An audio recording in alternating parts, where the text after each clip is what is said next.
साहब trial court को 7 दिन का वक्त दिया गया, उन्होंने 3 दिन में फैसला कर दिया और कहा कि जी उनके वकील ही जवाब नहीं दे रहे थे इमरान खान साहब के, और जो बुनियादी एतराज़ात थे उनका जवाब भी दिया है। आपको लगता है अभी भी रूम है, गुंजाइश है कि इमरान खान साहब को इस्लामाबाद हाई कोर्ट से रिलीफ मिल जाए, या फिर सुप्रीम कोर्ट की तरफ उनकी नजरें हैं तो वहां से रिलीफ मिल जाए? देखिए खानज़ादा साहब, इस्लामाबाद हाई कोर्ट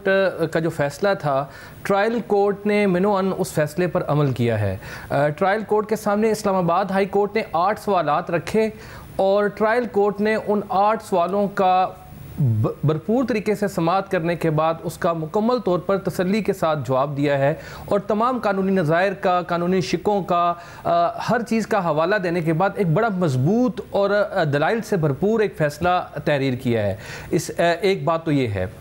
दूसरा ये है इसमें कि इस्लामाबाद हाई कोर्ट ने जो डायरेक्शन दी थी वो 7 दिन के अंदर फैसला करने की थी, और ट्रायल कोर्ट ने जो बुनियादी जिम्मेदारी उसकी थी वो ये थी कि इमरान खान साहब के वकला को अपॉर्चुनिटी ऑफ हियरिंग दे। ये जो अपॉर्चुनिटी ऑफ हियरिंग है वो अदालत ने मुकम्मल तौर पर उनको दी है। पहले एक दिन तारीख भी दी और दूसरे दिन भी अदालत ने लिखा जिस दिन फैसला किया गया है उस दिन उनके वकील गोहर साहब अदालत में मौजूद थे, और वो अदालत ने लिखा है कि उनके वकला की टीम में से एक वकील हैं वो, और यकीनन जब वो कोई वकील अदालत में मौजूद हो और उन्होंने चूज किया कि उन्होंने ऑप्ट किया कि वो आर्गू पहले नहीं करेंगे, बाद में आर्गू करेंगे, हालांकि इसकी रवायत भी नहीं है, लेकिन उन्होंने उसके बाद अदालत ने यह मौका भी उनको दिया और बाद में भी उन्होंने आर्गू नहीं किया, अदालत के सामने अपने दलाइल पेश नहीं किए। तो इसका मतलब यह है कि अदालत के पास जो बुनियादी तौर पर उसकी जिम्मेदारी बनती थी कि उनको समाअत का हक दिया जाए, वो अदालत ने काफ़ी और शाफी उनको दिया है। लेकिन अगर एक साइल जो है वो अपने उस हक को इस्तेमाल ही ना करना चाहे और इस्लामाबाद हाई कोर्ट में जाएगा, अब वो जिन 2 ग्राउंड्स पर अदालत में जाना चाहते हैं, मेरा ख्याल है कि कानूनी तौर पर ये इमरान खान साहब के अब हक में ये चीज़ें नहीं आ सकती। देखिए ये जो दरख्वास्त है इमरान खान साहब की मेंटेनेबिलिटी के हवाले से, ये बुनियादी तौर पर खज़ा साहब इसे हम फौजदारी कानून के इस्तिलाह में कहते हैं क्वैशमेंट ऑफ प्रोसीडिंग की दरख्वास्त। अच्छा, क्वैशमेंट ऑफ प्रोसीडिंग्स की जो दरख्वास्त हुआ करती है वो 3 बुनियादी नुकात पर मुश्तमिल किसी एक नुक्ते पर हो सकती है, या तो सरीहन मेलाफाइडी हो या प्रोसिक्यूशन की, जबकि इस केस में तो ये फैसला ही इलेक्शन कमीशन के 5 मेंबरान का है, चेयरमैन इलेक्शन कमीशन का है। उन्होंने रेफरेंस बनाकर एक पूरी कानूनी कार्रवाई के जरिए, पूरी एक इंक्वायरी के जरिए इसको भेजा है, इसलिए मेलाफाइडी का यहां कोई तसव्वुर पैदा नहीं होता। दूसरा यह है या विदाउट जुरिसडिक्शन हो और कोरम नॉन जुडिस हो, कि वो अदालत ही गलत बनी हो या उस अदालत का इख्तियार समाअत भी ना हो। अब इमरान खान साहब के वकला का यह मौक़िफ़ अदालत के सामने नहीं है कि ट्रायल कोर्ट का जिसके सामने यह मुकदमा ज़ेर समाअत है उसके पास इख्तियार समाअत ही बुनियादी तौर पर हासिल नहीं है। उनका ऐसा कोई क्लेम नहीं है अदालत के सामने, वो उस अदालत की जुरिसडिक्शन को तस्लीम करते हैं। तो फिर उसके बाद क्वैशमेंट का तो कोई तसव्वुर पैदा नहीं होता। अब ये जो टेक्निकल नुकात हैं कि जिस शख्स से रेफरेंस दायर किया गया वो क्या ऑथराइज था या नहीं था, ये बड़े मामूली नोयत के तकनीकी वो हैं और इन बुनियादों पर क्वैशमेंट ऑफ प्रोसीडिंग नहीं हो सकती। और दूसरी बात यह है कि हमारे यहाँ अदालतों के मुतअद्दिद नज़ायर ये मौजूद हैं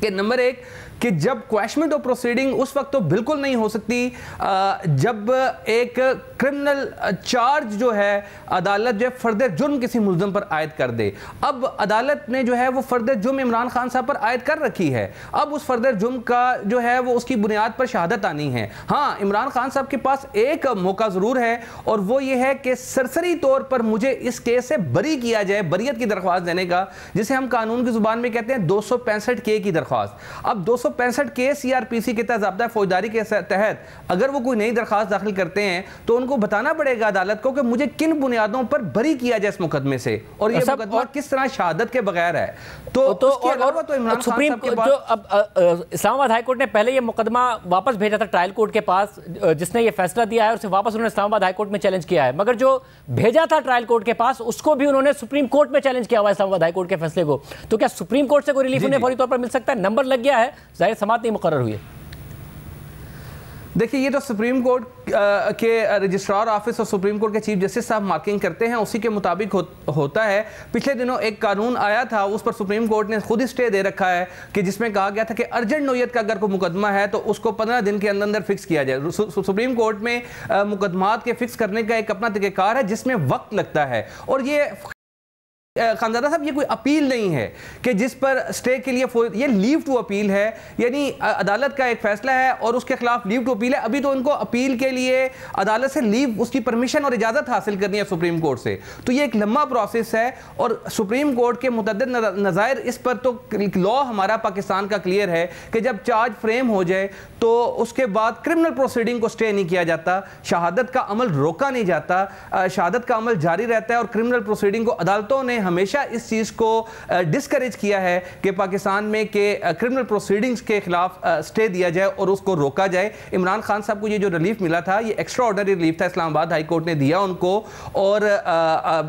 चार्ज फ्रेम होने के बाद भी उनको मिला। तो अब यकीनन जब उन्होंने इस मौके को इस्तेमाल नहीं किया, अपने इस मौके को इमरान खान साहब ने गवा दिया। एक तरफ ये कहा कि इस्लामाबाद हाई कोर्ट का फैसला गलत है और उसको सुप्रीम कोर्ट में चैलेंज कर दिया, और अब देखिए हालात की सतह ज़रीफ़ी के उसी अदालत के पास इमरान खान साहब दोबारा आए हैं ये कहने के लिए कि आपके फैसले पर ट्रायल कोर्ट ने अमल नहीं किया। यानी जिस फैसले को वो पहले से कहते हैं कि वो मुकम्मल तौर पर गलत है, और उसको गलत फैसले को अब वो उसी कोर्ट के सामने आके ये कह रहे हैं कि इस फैसले पर अमल दरामद जो है वो दुरुस्त तरीके से नहीं किया गया, जो कि मेरा ख्याल है अब हालात और वाक़यात जो उस ऑर्डर में लिख दिए गए हैं उनके मुताबिक मुझे नहीं लगता कि कोई एक्स्ट्रा ऑर्डिनरी कोई ऐसी गलती है जो ट्रायल कोर्ट ने की है और जिसको अब ट्रायल में देखा नहीं जा सकता, तो इस्लामाबाद हाई कोर्ट उसमें उसकी मुदाखलत ज़रूरी हो। मेरा ख्याल है फौजदारी कानून में और अदालतों के नज़ायर की रोशनी में मुझे लगता यह है कि यहाँ अब इस्लामाबाद हाई कोर्ट में कल उनको इंतहाई मुश्किल पेश आएगी किसी किस्म का हुक्म इंतनाई हासिल करने में।